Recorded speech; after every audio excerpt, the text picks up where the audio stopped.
brought to you by the good people at the Roto Street Journal. We're back-to-back here, people.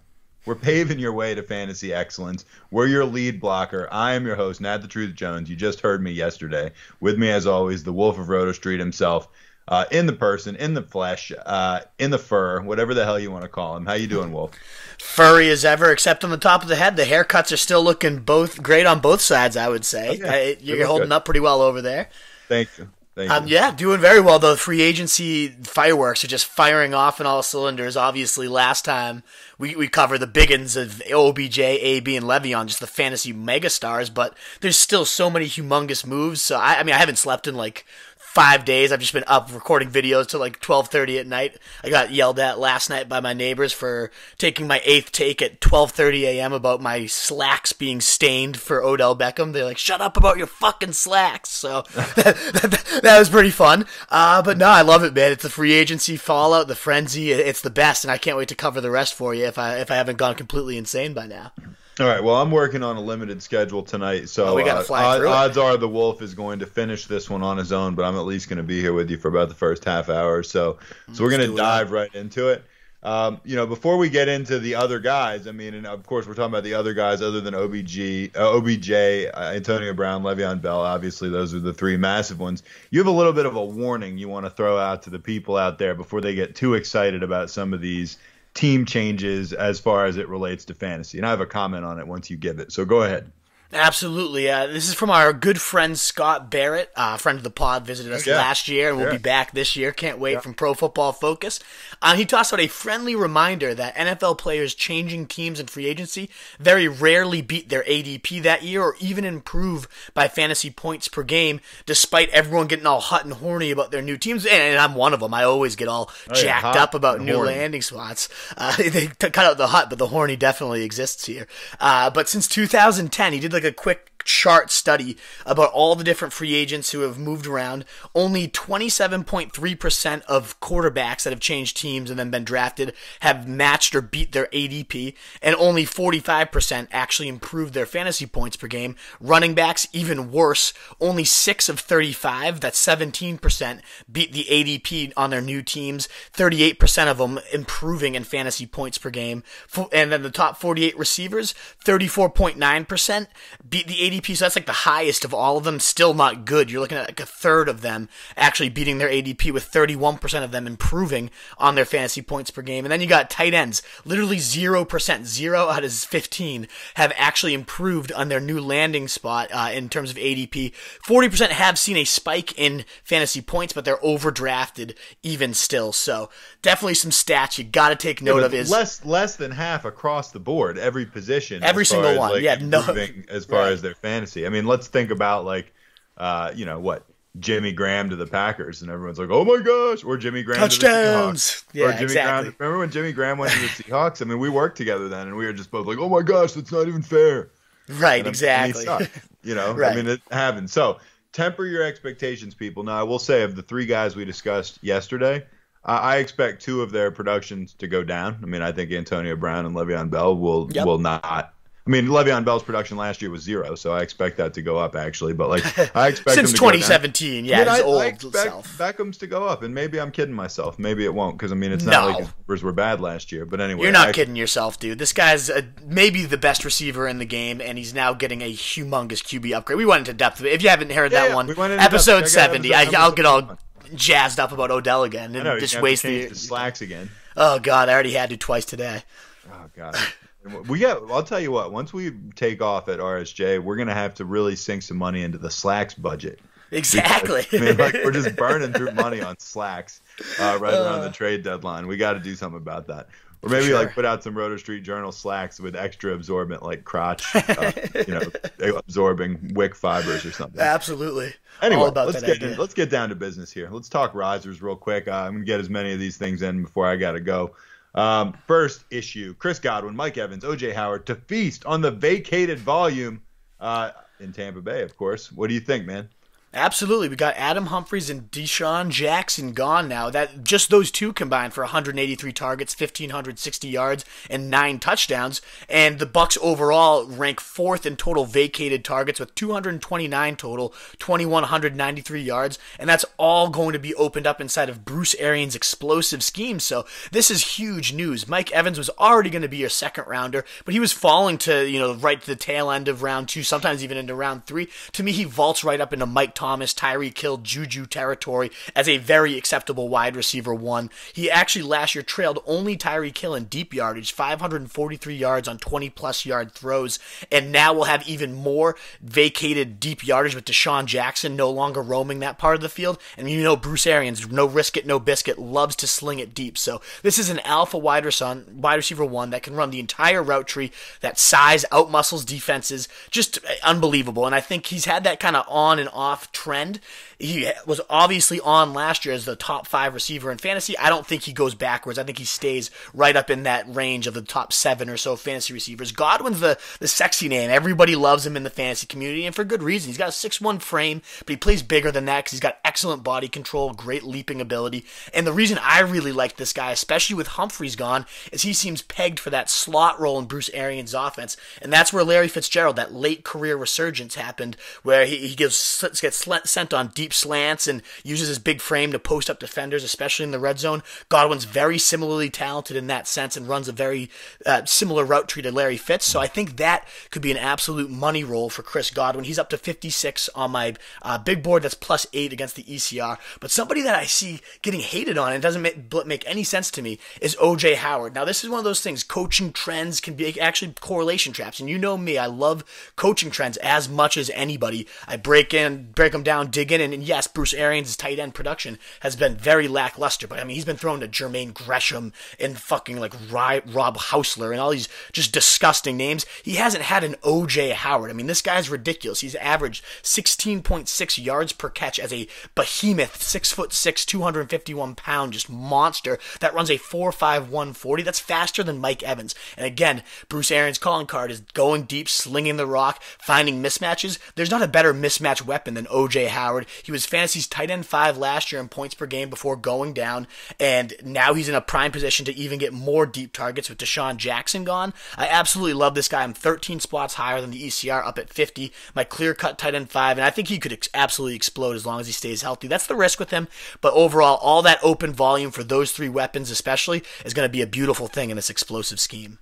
I mean, sometimes we go back and forth on the Bucs, and, I don't love some of the weapons that they have as much as you do. I do believe in Arians a lot, and I think this is a huge year for them because I think if they don't put it together this year, it's time for everyone to part company. I will never go back in. If they can't get it together under Arians, I will never trust a Buccaneer again in my life. Yeah, and I think it could go that way, but I'm pulling for him. I mean, like you said, what were we talking about the other last podcast? There was like 4 or 5 receivers that had over 40 touchdowns in the last, 4 years or something. Mike Evans was one of them. He was one of them, yeah, absolutely. Huge weapon. The guy that probably most people would miss if they were trying to name that group.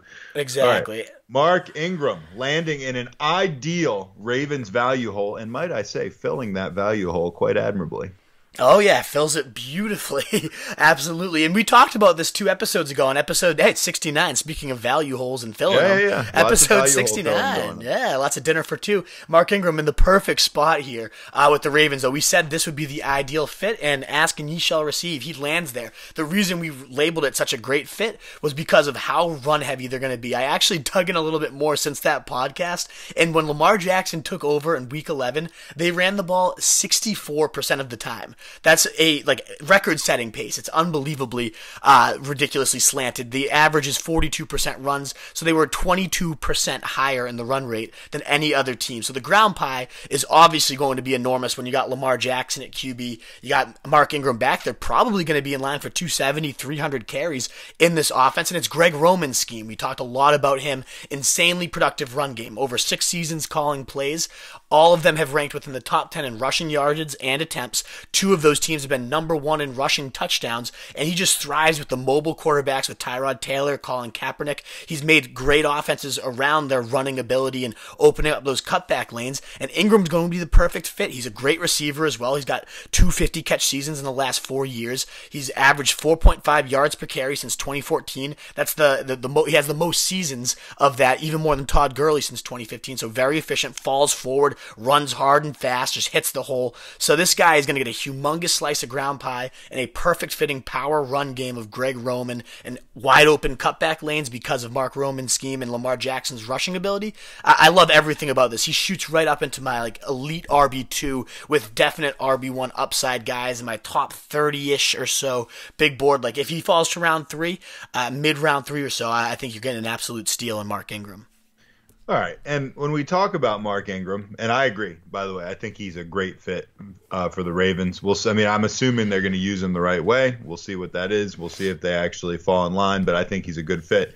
But let's get to the third one right now, which is with Ingram leaving the Saints, we've got a big back on the Saints value hole opening, and, as the lights go down, is that Latavius Murray's music I hear as he's coming down the aisle? I think it is. I think that's Latavius Murray.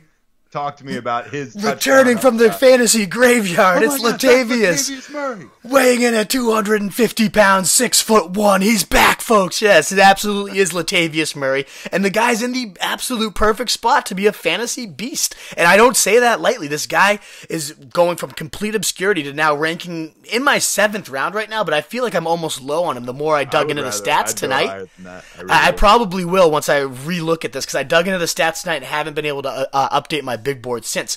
But he's always been a monster in short yardage and at the stripe. He's had some massive games last year when filling in for Cook when he was out from weeks 5 through 9. Murray was actually the RB7, scored a ton of touchdowns. I think 6 over those 5-week span. And this is now going to be in the Saints system where touchdowns are that much more plentiful. It was only a couple seasons ago that Mark Ingram and Kamara were both top 5 running backs. Ingram was 5, Kamara was 4. It's not like Murray couldn't do that. Yes, I think Ingram's a better back overall, especially more versatile as a pass catcher, but it's really the touchdown upside that comes with being the big back there. He could easily score 10 plus touchdowns, and never mind the fact that yes, he's got that high end RB2 standalone potential, but if something ever happened to Kamara and this guy becomes the lead guy, the number 1 back in the Saints offense behind that line in this system, he would be a threat to top all running backs every single week. He'd be a top 5 no-brainer play every single week as the main guy. So you got that handcuff upside plus this is the ultimate handcuff with benefits, as we like to talk about. I love Murray's upside in this scheme. I do too. Murray's one of these guys that I've thought was going to break out a couple different times. And although, like you talked about, you referenced it, it's happened in short bursts, but it's never happened on any sort of sustained level. Sometimes it's due to injury. Sometimes it was just due to game flow. And sometimes it's been due to just sucking. But this seems like a really, really appealing landing spot for him. And so we'll see how it works out. Like I said, I like him. And I have to see the board, but round 6 doesn't seem crazy to me for somebody like that. He was like a featured guy on our first ever, we used to call ourselves the Fantasy Market Report or some shit. Remember we did a running back preview, our first ever time recording, and I remember we raved about Ezekiel Elliott and David Johnson, and then we said Latavius Murray with the Raiders was going to be our big breakout running back. That big memories there. I really liked what I saw out of him. I liked the tape on Latavius Murray, and he did really well, but he got hurt, didn't he? Didn't he get a concussion? He did. Yeah, he started as a top 7 running back and then got hurt, concussed, and it was kind of just a timeshare from there. So he panned out for the early half, and we thought we were geniuses, and then he got hurt. Well, there have been a few times we thought we were geniuses, and ended up we weren't. And then a few times we thought we were geniuses, and we were fucking right. Pat Mahomes, baby. Pat Mahomes. Anyway. And others, not just Pat Mahomes. Anyway. But that's clearly the best one. That's our favorite one. It doesn't get better than that, yeah. No, we nailed that one. We really did. Yeah. All right, Josh Allen, his surrounding talent, Roto Street Journal, fantasy score, stock formula, his surrounding talent score is surging as he is now surrounded by the likes of John Brown and Cole Beasley. Not Antonio Brown. He wasn't about to go to that hellhole. But they were interested.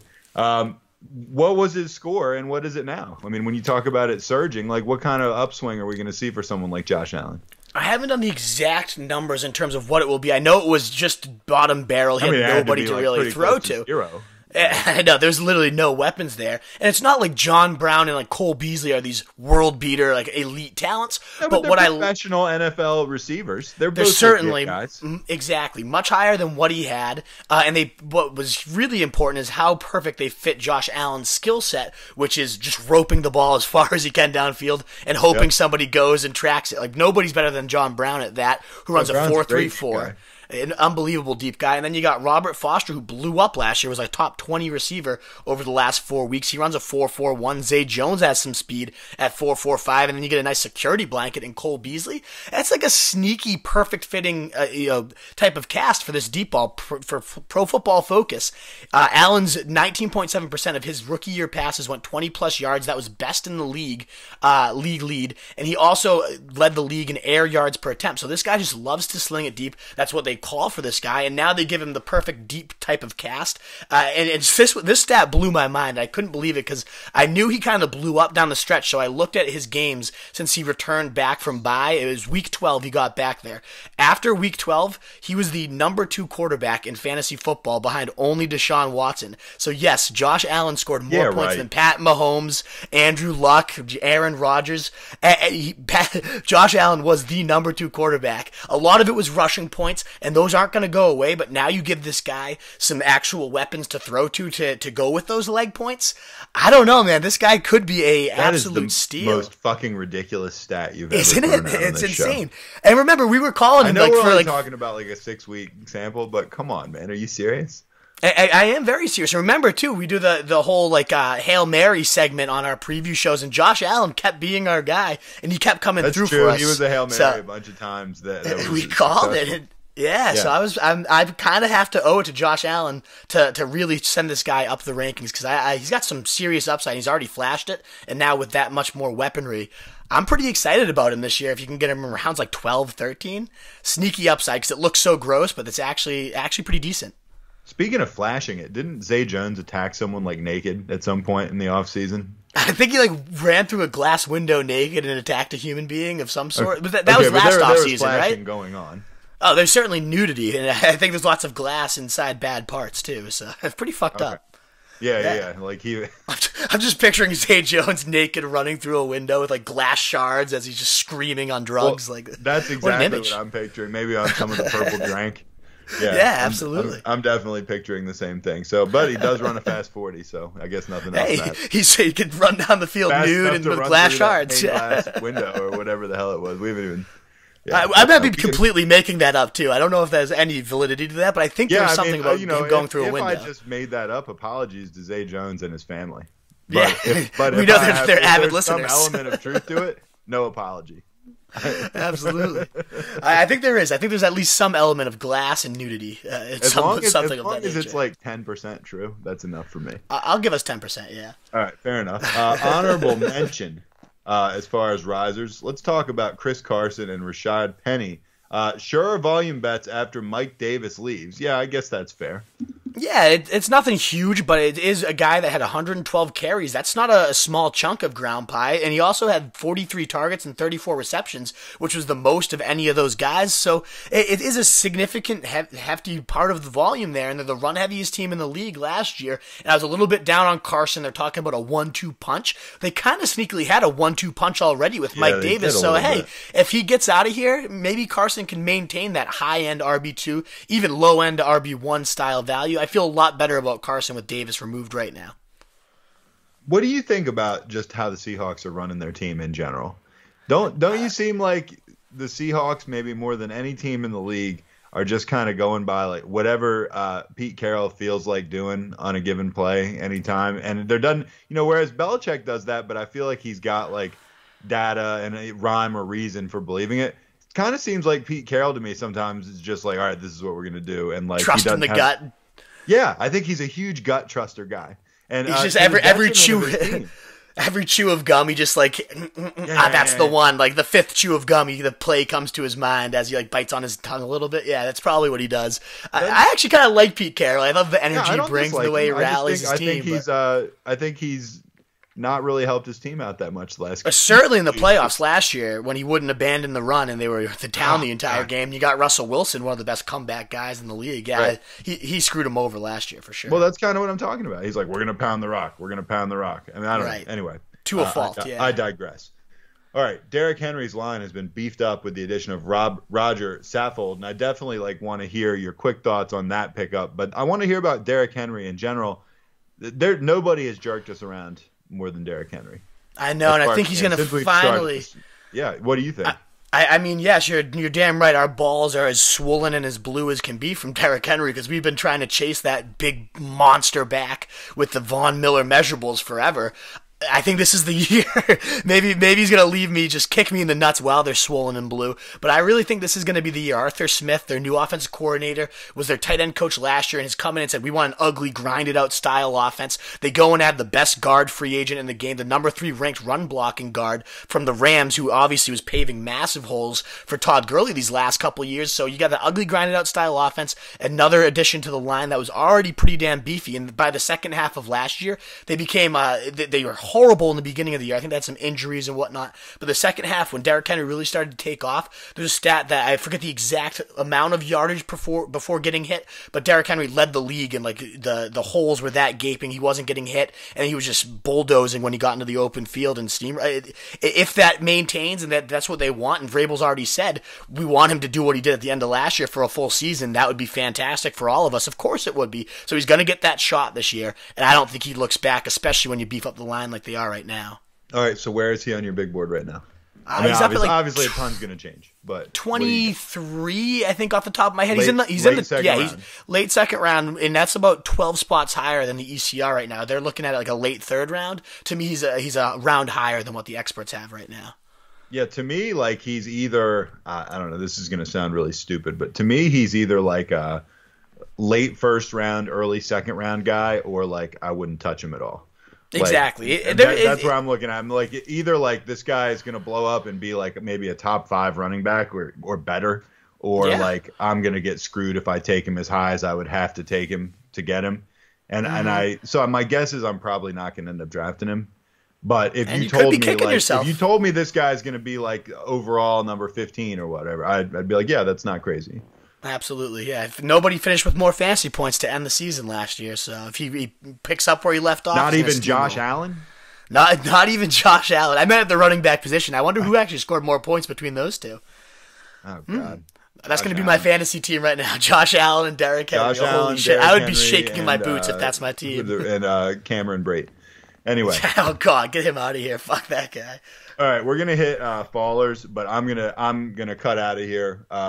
Because I don't think we can finish fallers before my designated departure time. So I'm going to sign off for now. Nat the Truth Jones, and the Wolf is going to finish up the fall. I know. You're going to have to do this. Who are you going to kick stuff like this Josh Allen QB2 stuff off and you're just bouncing it off the wall? Your neighbor that's yelling at you for messing up your slacks? What's he going to do? I know. I'm going to call him in from the rafters. Come on in here. Tell me about my slacks and talk to me about Damian Williams. To experience for the next 10 or 15 minutes the real value that the truth brings to this podcast.